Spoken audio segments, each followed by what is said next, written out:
আলহামদুলিল্লাহ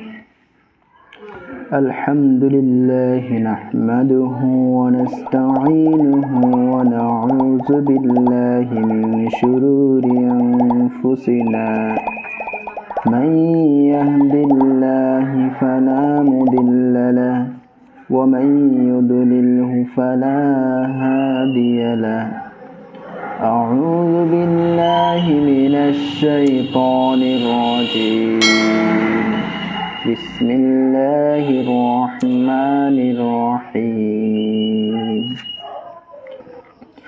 মা খালাকতুল জিন্না ওয়াল ইনসা ইল্লা লিয়াবুদুন সাদাকাল্লাহুল আযীম ওয়া সাদাকা লাহুল কারীম।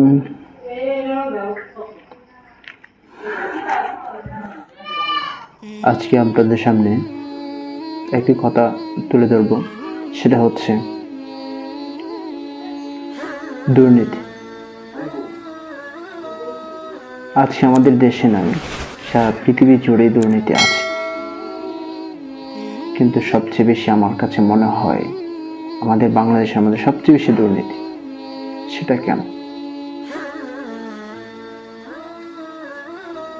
কেন? এই প্রশ্নটা সবার মাঝে আসে।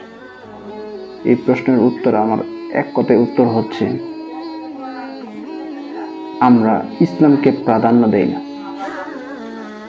মানুষের মন গড়া মতবাদকে প্রাধান্য দিয়ে থাকি।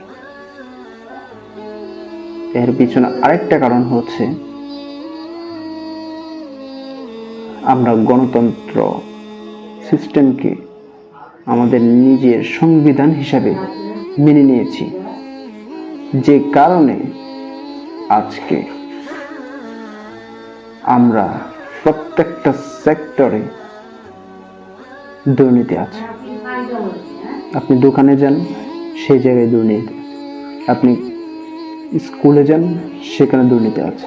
আপনি কলেজে যান, সেখানে দুর্নীতি আছে। আপনি মাদ্রাসায় যান, সেই জায়গাও দুর্নীতি পাবেন। অফিসে যান, দুর্নীতি আছে। 100 টাকা না দিলে আপনার ফাইল খুঁজে দেবে না। কোথায় যাবেন? মেম্বারের কাছে যান, সেখানে দুর্নীতি আছে। এলাকার মাতব্বরের কাছে যান, সেখানে দুর্নীতি আছে। এলাকার চেয়ারম্যানের কাছে যান, সেখানে দুর্নীতি আছে। আপনি কোন সেক্টরে যাবেন? গ্রাম থেকে নিয়ে পার্লামেন্ট পর্যন্ত প্রত্যেকটা সেক্টরে দুর্নীতি আছে। এইসব দুর্নীতিবাজদেরকে আমরাই প্রাধান্য দিয়ে থাকি, আমরাই তাদেরকে সাহস দিয়ে থাকি, আমরাই তাদেরকে সেই চেয়ারের মধ্যে বসাই। কিভাবে বসাই? গণতান্ত্রিক সিস্টেম যেভাবে আসছে সেটা।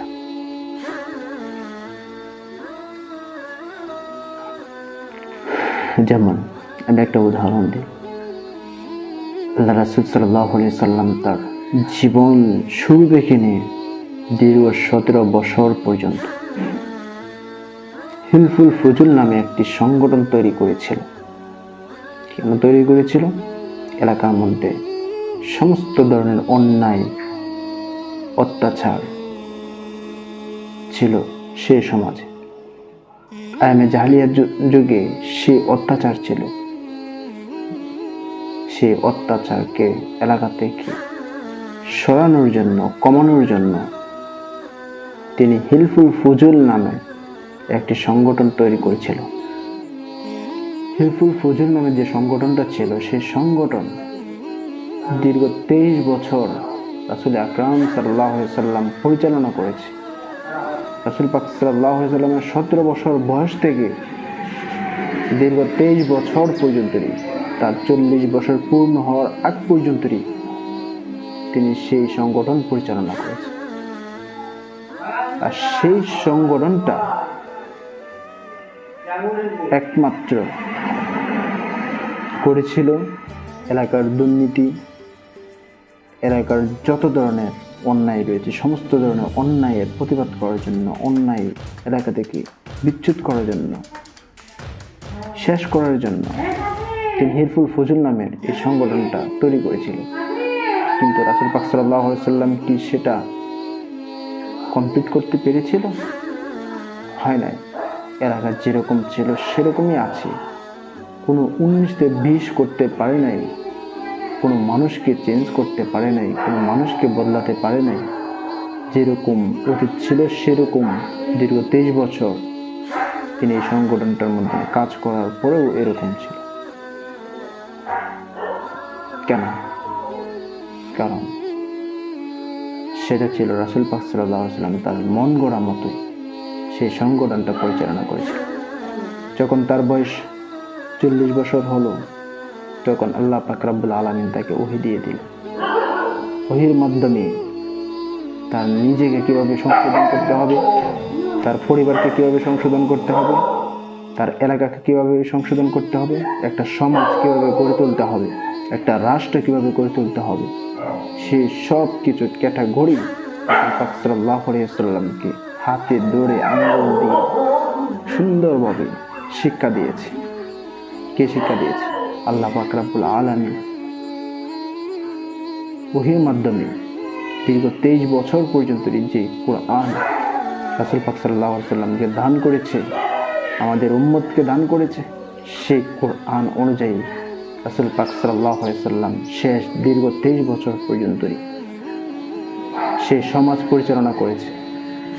এত সুন্দর সমাজ হয়েছিল, সেই যুগের মতন সুন্দর সমাজ আর কিয়ামত পর্যন্ত কখনোই হবে না। এত সুন্দর সমাজ হয়েছিল। তা কেন হয়েছিল? যখন রাসূল পাক সাল্লাল্লাহু আলাইহি ওয়াসাল্লাম এই কোরআনকে মেনে নিয়েছিল। শুধু রাসূল না, সাহাবায়ে কেরাম যারা ছিলেন, সেই যুগের যত মানুষ ইসলাম গ্রহণ করেছে তারা সবাই শান্তিতে ছিল, আর যারা ইসলাম গ্রহণ করে নাই তারাও শান্তিতে ছিল। কারণ ইসলাম আল্লাহ পাক রব্বুল আলামিনের পথ, আল্লাহ রাব্বুল আলামিনের জ্ঞান। আল্লাহ রাব্বুল আলামিন যেভাবে সুন্দরভাবে ইসলামকে পরিচালনা করা যায় সেরকমভাবে রাসূল পাক সাল্লাল্লাহু আলাইহি ওয়াসাল্লামকে পরিচালনা করেছে। আর রাসূল পাক সাল্লাল্লাহু আলাইহি ওয়াসাল্লাম ঠিক এরকমভাবে সারা পৃথিবীকে, আরবকে, আরব সমাজকে এত সুন্দর করেছিল। সাহাবাদের জীবন এত সুন্দর হয়েছে বলার বাহুল্য। কিভাবে হয়েছে? তখন তারা কোরআনকে মেনে নিয়েছে, রাসূলকে মেনে নিয়েছে। এই জন্য আজ আমাদের সমাজে এত সুন্দর হবে, কারণ হচ্ছে দুটো।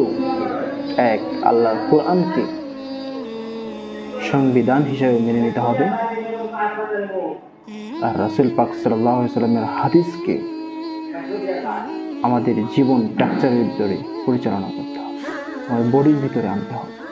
তাহলে আমাদের সমাজ সুন্দর হবে। আর নয়তো আমাদের সমাজ কখনোই, সমাজ থেকে এইসব দুর্নীতি কমবে না। দুর্নীতি বাড়বে, বাড়বে, বাড়তেই থাকবে। চলুন আমরা সকলেই কোরআনকে সংবিধান হিসেবে মেনে রাসূল পাক সাল্লাল্লাহু আলাইহি ওয়াসাল্লামকে অনুসরণ করে আমরা একত্রিত হয়ে আমরা সবাই ইসলামের মধ্যে এসে সবাই একত্রিত হয়ে আমরা কাজ করি। এটাই ছিল রাসূল সাল্লাল্লাহু আলাইহি ওয়াসাল্লামের সুন্দর একটা সিস্টেম।